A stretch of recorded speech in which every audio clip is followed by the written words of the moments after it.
शादी का माहौल है, इसलिए हम सभी को थोड़ी बहुत परेशानी तो उठानी ही चाहिए।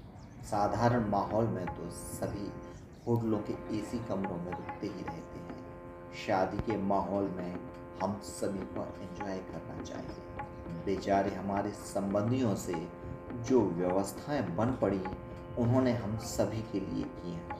हम सभी का भी दायित्व है कि उनका मान सम्मान बनाए रखें। पड़ोस में रहने वाले किसी रिश्तेदार के यहाँ रुकी प्रिया की सासू माँ की बातें सुनकर मन गौरान्वित हो रहा था।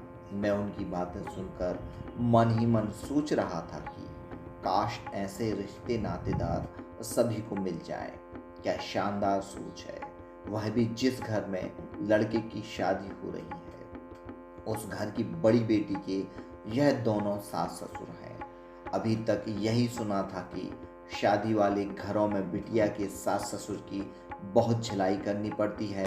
यह लोग जबरन के मान सम्मान का दिखावा करने, परिवार की खुशियों के माहौल के रंग में भंग का काम करते हैं। इसी बात पर मुझे अपने दोस्त के घर की शादी का एक वाकया याद आ रहा था। जब उसकी छोटी बहन की शादी में बड़ी बहन के सास ससुर ने बड़ा आतंक मचाया था। वह भी सिर्फ इतनी सी बात पर कि नाश्ता पानी की व्यवस्थाएं सभी ठीक ठाक थी। उनके स्वागत में 56 प्रकार का तो नाश्ता मंगवाया गया था, लेकिन दोनों इस बात पर नाराज हो गए थे कि घर की मुखिया मतलब बड़ी बहन की माँ ने उन्हें नाश्ता करने का आग्रह नहीं किया था। इसका कारण यह था कि बेचारी घर की मुखिया घर पर नहीं थी। वह जिस लॉज में शादी होनी थी वहाँ की व्यवस्थाएं संभाले हुए थी, लेकिन नहीं, समधी समधन को इस बात से कोई मतलब नहीं था।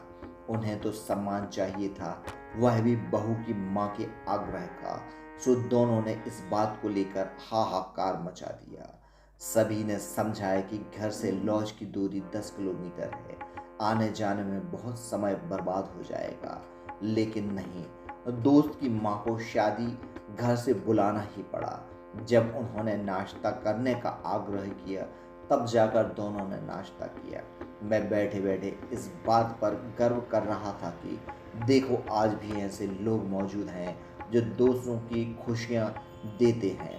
शादी की शाम दोस्त की बहन के सास ससुर, जिनकी बातों से प्रभावित होकर हम सभी ने बड़ा आदर दे रहे थे, देर रात बैठे और चर्चाओं का दौर खत्म कर कुछ प्रोग्राम निपटाने के बाद सभी रात में जहाँ जिसको जगह मिली सो गए। सुबह घर पर शोर हो रहा था। सभी लोग एक दूसरे से पूछ रहे थे इस कमरे में बिटिया के सास ससुर और एक ब्यूटिशियन सोए हुए थे, वह कहाँ गए। उनके लिए चाय नाश्ता की व्यवस्थाएं की गई थी। पड़ोसी रिश्तेदार, जिनके बुजुर्ग माता पिता स्वयं चुपचाप दूसरों के घर में सोने चले गए थे, वह भी सिर्फ इसलिए कि जो भी टूटी फूटी व्यवस्था है उसमें शादी में आए मेहमानों को सुविधाएं उपलब्ध करा सकें। पड़ोसी रिश्तेदार केवल अपने घर में रुके मेहमानों का स्वागत कर अपना धर्म निभा रहे थे। घर में रुके सास ससुर जो बिना कुछ कहे कहीं चले गए थे, उनका पता लगाने कुछ लोग शादी वाले घर भी पहुंचे, तो देखा यहाँ दोनों तमतमाए बैठे हैं। चाय नाश्ता करने का आग्रह भी उन्होंने यह कहकर ठुकरा दिया कि अभी मंदिर जाना है, बाद में नाश्ता करेंगे।